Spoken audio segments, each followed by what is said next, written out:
बहुत सारी दोस्तियाँ धीरे धीरे करके छटनी शुरू हो गई जी बहुत सारे लोग अचानक से दोस्त भी बन गए थे। जी आप उसको पिन पॉइंट किसी को नहीं करते हो क्योंकि चाहते हो, आप जानते हो कि यार यही जीवन का नियम है, चलने दो। और मेरा अलग होना, अकेले चले जाना ना, मुझे मेरे पर्सनालिटी के हिसाब से। लेकिन वो जो दौर था जब आपने चीज़ों को ना कहा, और वो क्या एक तब आपने क्या असली दोस्तियाँ क्या होती हैं और नहीं जो होती हैं उनको देखा आपने, रिश्तों को दरकते देखिए बहुत सारी दोस्तियाँ धीरे धीरे करके छटनी शुरू हो गई। जी बहुत सारे लोग अचानक से दोस्त भी बन गए थे जी और जो कि मुझे सब कुछ दिख रहा था। जैसे मैंने बताया कि मैं बचपन से बड़ा संजीदा इस टाइप का आदमी रहा हूँ जो जीवन मृत्यु के रहस्य को तलाश कर रहा है। तो आप इसी बात से समझ सकते हैं कि वो बदलते हुए व्यवहार को तो आराम से समझ सकता है। बिल्कुल। तो उस मामले में तो मैं बड़ा चीज़ों को बड़े मेरे सामने बड़ी नंगी होती थी मेरे सामने चीज़ें। आप उसको पिन पॉइंट किसी को नहीं करते हो क्योंकि चाहते हो, आप जानते हो कि यार यही जीवन का नियम है, चलने दो। सब साथ में मटन खा रहे हैं, अपना दारू पी रहे हैं, ठीक है ना। लेकिन जैसे जैसे आपके फिल्में आपको नहीं मिल रही हैं या जो अलग तरीके की फिल्में कर रहे हो आप, वो फिल्में जाहिर है नहीं चलेंगी भाई, वो दौर ही नहीं था उस तरीके की फिल्मों का। बिल्कुल। और मुझे अभी भी याद है फिल्म फेयर में किसी ने मेरा इंटरव्यू किया था, उसने कहा था कि how do you see yourself from 5 years from now, and I said I see myself going down the hill, and they were quite surprised कि ऐसा क्यों बोल रहे हो। तो मैंने कहा कि बिकॉज मैं जिस तरह की फिल्में करना चाहता हूँ फिल्में चलती नहीं हैं और सारी फिल्में जो है सत्या होती नहीं हैं। तो I am only going down the hill and everybody is whoever is expecting a lot big from me, they are all going to be disappointed because I will not be doing what they are expecting me to do. And this is exactly how it has happened. Right. So I was expecting this.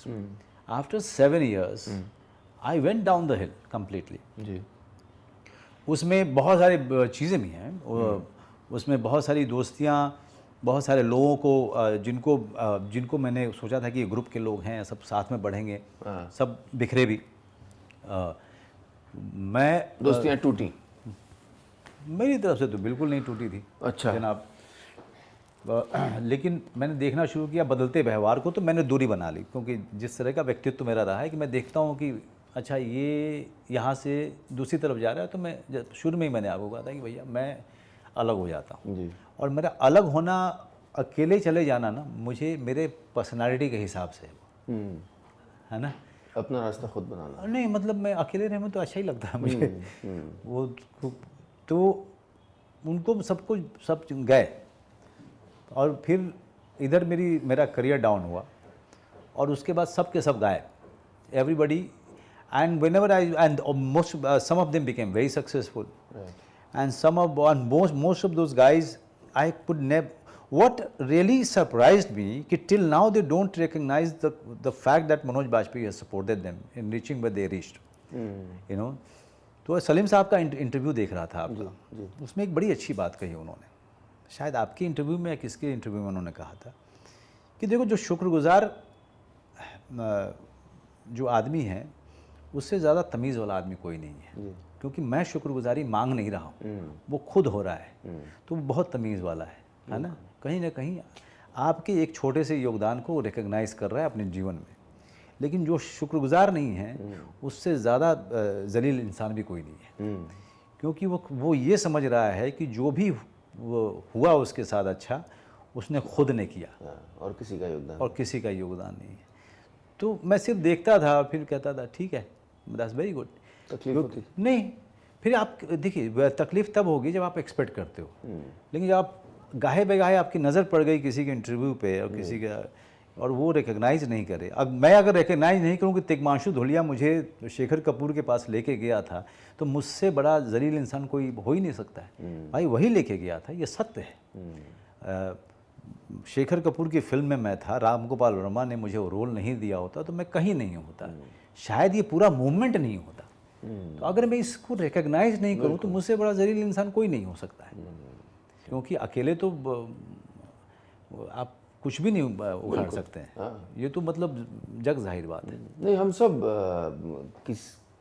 किन्हीं ऐसे लोगों की दोस्ती और उनका attention, उनकी मदद की वजह से ही। बिल्कुल। आप मैं आपको बताऊं, अब चूंकि बातचीत निकली है तो अशोक पुरंग नाम के वो अभी भी मेरे दोस्त हैं और बड़े रहीम किस्म के इंसान हैं। कभी आपका साबका भी पड़ेगा उनसे।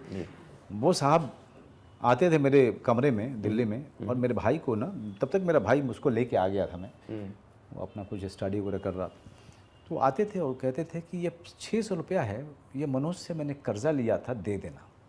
और वो नौकरी करता था मेरा दोस्त। अच्छा। तो मेरा भाई आते कहते थे कि ये भैया तो आपके पास ही 600 रुपया कहाँ से आया आपको उनको देने के लिए? यहाँ पे साहब हम लोग मटन नहीं खाए इतने दिन से आपने 600 रुपया उनको दे दिया। तो मैं समझ जाता था कि ये अशोक पुरंग का एक तरीका था मुझे हेल्प करने का, बिना लोगों को जताए हुए। तो अगर मैं अशोक पुरंग के उस योगदान को स्वीकार नहीं करूं या पहचानूं नहीं, तो मुझसे ज़्यादा जलील आदमी कोई हो ही नहीं सकता। बिल्कुल बिल्कुल। या उन सारे दोस्तों को जो आज तक मेरे साथ हैं, हम लोग का परिवार हो गया, हमारे बच्चे हो गए, मिलना जुलना उस तरह से नहीं हो पाता है, फ़ोन पे बातचीत होती है, हम एक दूसरे की खुशी में उतने ही खुश होते हैं, एक दूसरे के दुख में उतने ही दुखी होते हैं। चाहे मैं हूँ, चाहे अशोक पुरंग हो, चाहे निखिल वर्मा हो, चाहे विमल वर्मा हो, चाहे राजीव गौड़ हो, ये संजीवा वत्स हो। संजीवा वत्स मेरा दोस्त है, बहुत ही सर बहुत ही प्रतिभावान है ना। शायद उस तरह से भगवान ने नाम नहीं दिया उसको, लेकिन उसकी प्रतिभा जो है मैं कभी भी कम नहीं आंकता हूँ, है ना। तो ये सारी चीज़ें रिकग्नाइज करने की बात होती है। बिल्कुल। ये इन सारे, मैं थोड़ी बोलूँगा नीलेश यार मैंने किया तुम्हारे लिए यार, तुम प्लीज़ बोल देना ना, बात समझ लेना। बिल्कुल। तो वो दूसरा जिसने किया है वो कभी नहीं वो क्यों बोलेगा? This is up to you, this is your responsibility to recognise it.